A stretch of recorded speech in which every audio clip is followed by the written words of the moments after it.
అంటే 42% రిజర్వేషన్ బీసీలకని గొప్పలు చెప్పుకుంటున్న ఈ రేవంత్ సర్కార్ బీసీలని చాలా అన్యాయంగా అణగదొక్కాలనే ఉద్దేశంతో ఈ జీవో తీసింది. ఈ జీవో నిన్న ఇచ్చిండ్రో లేదో ఇవాళ మళ్ళీ రేవంత్ అగ్రకులాలకు సంబంధించిన వ్యక్తులే ఈరోజు కోర్టు మెట్లు ఎక్కారు, హైకోర్టు మెట్లు ఎక్కారు.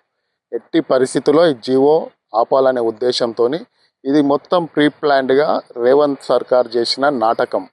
దీనికి బీసీలని బలిపశువులుగా చేయాలనే ఉద్దేశంతో హడావిడిగా జీవోలు తీసి మళ్ళీ కోర్టుకు ఎవరు వెళ్తారో చూద్దామనే ఉద్దేశంతో ప్రజలందరూ చూస్తుంటే సాక్షాత్తు రెడ్డి జాగృతి సంస్థ అగ్రవర్ణాలకు సంబంధించిన సంస్థనే ఈరోజు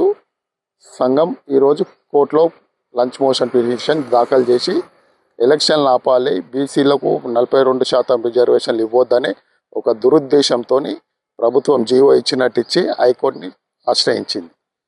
బీసీల పట్ల చిత్తశుద్ధి ఉంటే మీరు ఈ జీవో ఇచ్చే ముందు ఈ కోర్టును ఆశ్రయిస్తారని మీకు తెలిసి కూడా మీరు జీవో ఇచ్చారు. మీరు అందరిని సంప్రదించి మీరు ఏదైతే గవర్నర్ గారు, ప్రెసిడెంట్ గారికి మీరు రాష్ట్రపతికి పంపించారో అక్కడ మీరు ఎట్టి పరిస్థితుల్లో మీరైనా కాంగ్రెస్ ప్రభుత్వం అయినా బీజేపీ అయినా ఎందుకు ఒత్తిడి తెచ్చి అక్కడ బిల్ పాస్ చేయలేదు? ఈ జీవో కోర్టులో చెల్లదనే ఉద్దేశంతో రాత్రికి రాత్రి జీవోలు తీసి ఈరోజు మెట్లెక్కి బీసీల ఉసురు తీసుకుంటున్నారు. ప్రజలందరూ గమనిస్తున్నారు. ముఖ్యంగా ప్రజాపాలన ప్రభుత్వం అని చెప్పుకునే కాంగ్రెస్ సర్కార్ బీజేపీలకు మరణదండన విధిస్తుంది.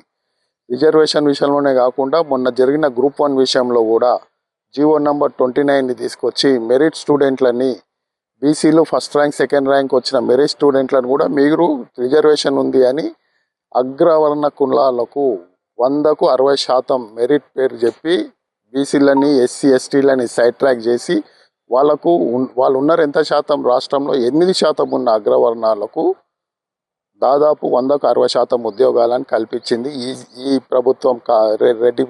రేవంత్ ప్రభుత్వం కాదని నేను సందర్భంగా మిమ్మల్ని అడుగుతున్నా. 92% ఉన్న బీసీ ఎస్సీ ఎస్టీ మైనార్టీలకు 40% రిజర్వేషన్లు పొందుపరిచి మెరిట్లో ఏ ఒక్క ఓపెన్ కేటగిరీలో ఒక్కరంటే ఒకరు బడుగు బలైన వర్గాలు ఎవరు ఇందులో ఉండదనే దురుద్దేశంతో రాత్రి వెబ్సైట్లో పెట్టి 252 పేజీలతో సింగిల్ జడ్జి ఏదైతే ఉందో ఇంట్లో అవకతవకలు జరిగినాయి. ఒకటే ఉమెన్స్ కాలేజీలో 71 మంది విద్యార్థులు పాస్ అయినరు, అందరికి ఒకటే ర్యాంక్ ఎట్లా వచ్చింది అనే ఉద్దేశంతో సాక్ష్యాధారాలన్నీ తీసుకుపోయి జడ్జి దగ్గర పెడితే జడ్జి గారు స్టే ఇచ్చారు. థర్డ్ పార్టీ ఎవరైతే తెలుగు ఉర్దూ మీడియంలో రాసిన